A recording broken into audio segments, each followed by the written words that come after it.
রাশিয়ার সতর্কবার্তা, ধ্বংসের পথে বিশ্ব ব্যবস্থা। তবে কার দিকে ইঙ্গিত করা হয়েছে? দেখুন, ধ্বংসের পথে পুরনো বিশ্ব ব্যবস্থা। এটা কোনো বিশ্লেষকদের কথা নয়, বলছে রাশিয়া।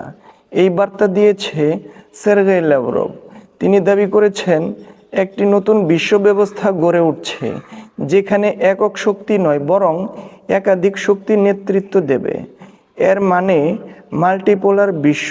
কিন্তু প্রশ্ন হলো, ধ্বংসের পথে বলা হয়েছে কাদেরকে? ইঙ্গিত স্পষ্ট দিচ্ছে পশ্চিমা শক্তিরগুলো দিকে, বিশেষ করে যুক্তরাষ্ট্র ও তার মিত্রদের দিকে।